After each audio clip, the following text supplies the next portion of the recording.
Present live on ESPN, a moment in boxing history. For the first time, two fighters, each one a two-time Olympic gold medal champion, are about to face each other. This is Loma versus Rigondeaux. This is the main event.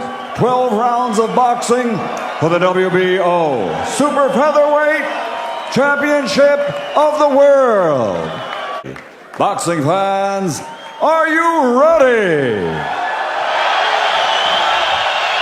For the thousands in attendance and the millions watching around the world, ladies and gentlemen, let's get ready to rumble! Official weight, 128.4 pounds. This two-time Olympic gold medal champion now has a perfect professional record. 17 fights, 17 victories, including 11 big wins by knockout. Originally from Cuba, but now living, training, and fighting out of Miami, Florida, USA, the undefeated challenger, the super bantamweight champion of the world, Guillermo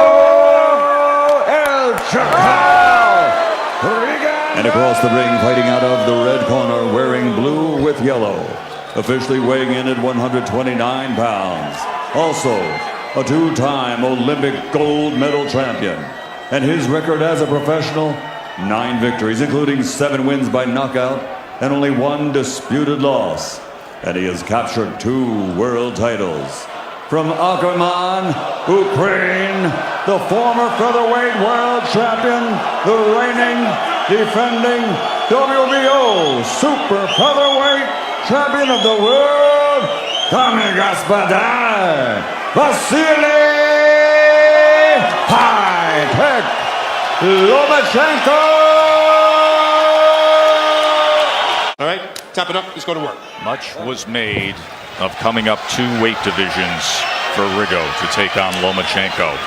They weighed in again by way of a clause in the contract this morning to make sure there wasn't too much weight gain by Lomachenko. At 9 a.m., Lomachenko had breakfast. He came in at 137. Rigondeaux checked in at 130 this morning. 12 rounds for the 130-pound world championship. It's so much bigger. He's got the 3-inch height advantage. We told you what they weigh with the right hand. Watch Lomachenko's jab. It is incredibly swift. Coming with a straight left hand down that time was Lomachenko, as Rigondeaux was caught in that defensive posture he's comfortable in. End of round 1 for the title. Rigondeaux looks sturdy, not fazed by all the movement that Lomachenko's doing. Looks like he's in total control. Lomo trying to get to the inside behind that jab. There's another moment there, and on what was assumed to be a break, he connected. He's a well-oiled machine. He can fight anywhere. He knows every area of the ring, inside, outside, you name it. And that has a lot to do with the footwork that came about with a unique find by his father when he was a kid. He took him away from boxing for a little bit, Mark. When he was 6'7", I would say the best footwork in boxing. So he took traditional Ukrainian dance classes, and Timmy, you love Loma's footwork. Oh, distance. Look at the grasping behind the neck by Rigondeaux right there. As I think Steve Willis is going to have to take control of things here at the conclusion of round number 2. Holding behind the neck now by Rigondeaux as he tries to fire off the left uppercut.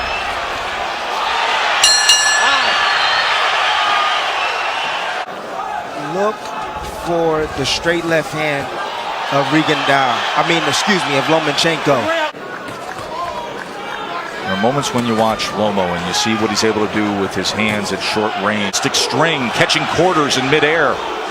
He's trained for dexterity, both physical and mental. Oh, his facial expression, the way he's reacting. You know, there's nothing that he can do right now besides hold to keep Lomachenko off of him. tripling up a right uppercut is the champ. Lomachenko is at his best. He doesn't look like any other fighter. He has what Pacquiao had, what Ali had. Looks like Lomachenko. He's a little bit of the best parts, the most sensational parts, the most entertaining parts of some of the all-time greats. But to your point, we haven't seen it before. With pressure, he saw how his man reacted. He dropped right in front of him, and he split his guard with the uppercut.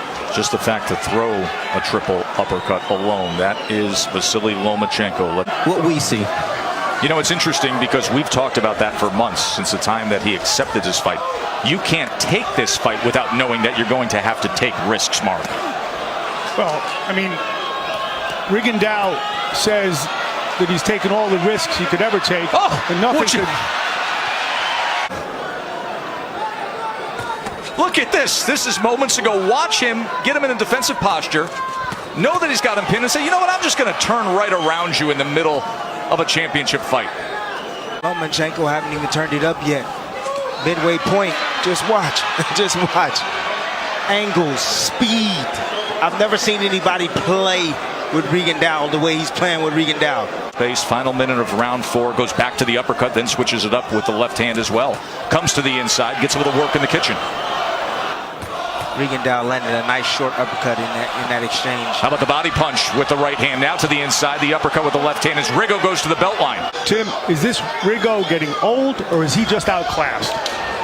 Outclassed at the very moment, but there's time still left, everybody.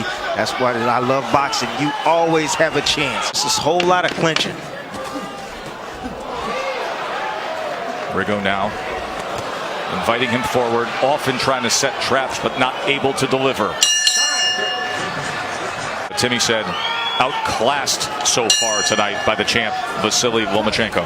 Rigondeaux says he's seen everything. Nothing worse could be done to him that was done in Cuba. I don't think he's seen this before. What he is seeking to be, and that is the perfect fighter goal. This is such a unique relationship with Anatoly Mark. It's usually a failed experiment to create a perfect athlete in anything much dangerous and treacherous as this one. The strength and conditioning coach, champion for a world title in your second pro fight, and you make that transition to the pro ranks. Guy comes in overweight, roughs you up, continued low blows. It's a learning lesson until you've learned from a loss. Oh, I don't think your career becomes a dramatic proposition until you lose. So it's really, I'm gonna tell you this, it's really hard hitting a guy that's going down so low like that. It really is. That time he turned to give an angle with the right hand. Needs to. I would throw my right hooks like he's there right there. That's what I would do. And hold it. Mary threw his punch with the most intent that we've seen tonight. Look at Lomo as he's being ridden back. I think Steve Willis is going to have a lot of work ahead of him as we get to these middle and later rounds here of this world title fight as Loma's in control. I'll show you what happened after the bell at the end of the last round. And this thing is getting chippy. And watch this. This is well after the bell here.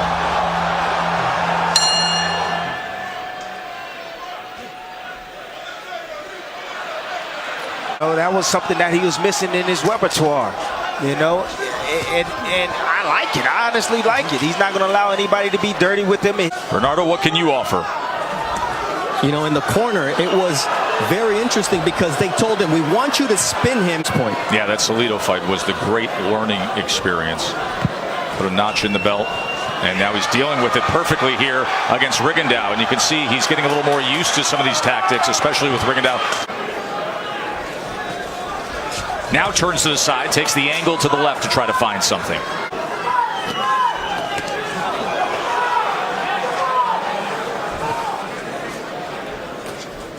A guy who was once a hero to countrymen, and then Fidel Castro called a traitor as he deep into the autumn of his career, he is finding the most skilled fighter in the world opposite him.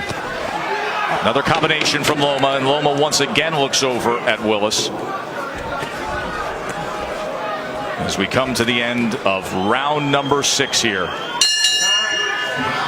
Going on in the corner of Rigondeaux here in between the 6th and 7th round as they're looking at the tape. That's it. He is saying, I don't want any more. Are you kidding me? The undefeated number 7 pound-for-pound fighter is not coming out to continue against Loma.